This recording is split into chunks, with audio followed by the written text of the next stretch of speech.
नमस्कार दोस्तों, आप सभी लोगों का स्वागत है एक और नई वीडियो में। हिडनबर्ग रिसर्च ने सेबी प्रमुख माधवी बुच और उनके पति धवल बुच पर कई आरोप लगाए हैं। जानेंगे इस वीडियो में क्या क्या आरोप लगाए हुए हैं। हिडनबर्ग रिसर्च ने शनिवार रात एक रिपोर्ट में सेबी प्रमुख माधवी पुरी और उनके पति धवल बुच पर कथित अडानी घोटाले के कनेक्शन का आरोप लगाया।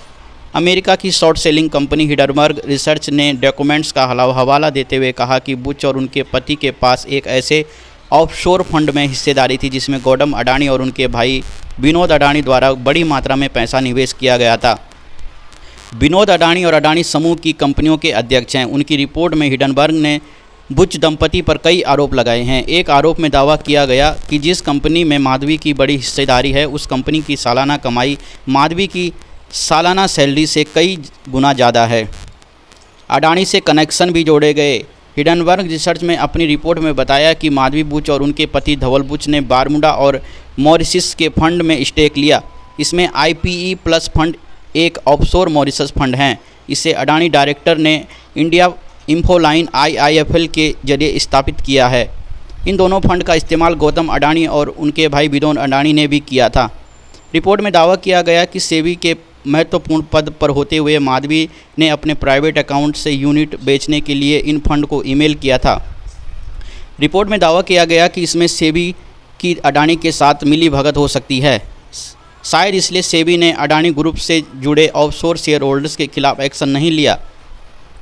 REIT को फ़ायदा पहुंचाने के लिए नियमों में बदलाव किया गया। Blackstone real estate investment trust की एक बड़ी इन्वेस्टर हैं। माधवी के सेबी में रहने के दौरान उनके पति धवल बुच को ब्लैकस्टोन कंपनी में सीनियर एडवाइज़र नियुक्त किया गया। रिपोर्ट में दावा किया गया कि धवल ने फंड, रियल एस्टेट या किसी कैपिटल मार्केट फर्म में कोई काम नहीं किया।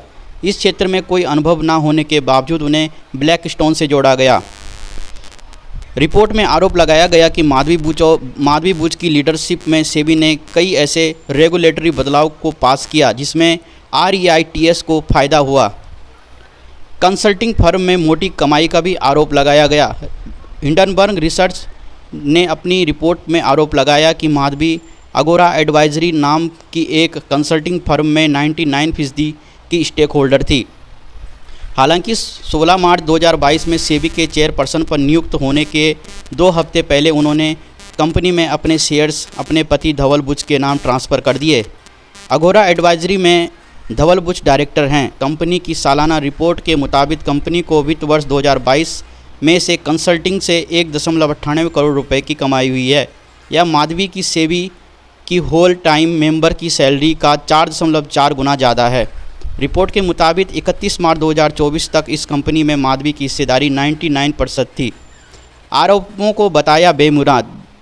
हिडनबर्ग रिसर्च के आरोपों के बाद अब माधवी और उनके पति का बयान सामने आया है।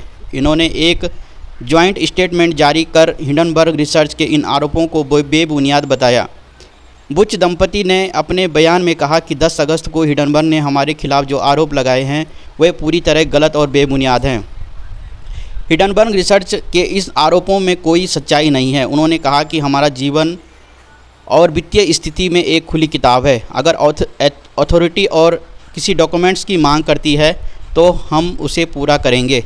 स्टेटमेंट में कहा गया कि यह बहुत ही दुर्भाग्यपूर्ण है कि जिसके खिलाफ सेबी ने एक्शन लिया और कारण बताओ नोटिस भेजा, वे इसके जवाब में गलत आरोप लगा रहा है। दोस्तों, ये थी कुछ जानकारी। अगर आपको वीडियो पसंद आई हो तो प्लीज़ लाइक करना, शेयर करना और चैनल को सब्सक्राइब करना। धन्यवाद।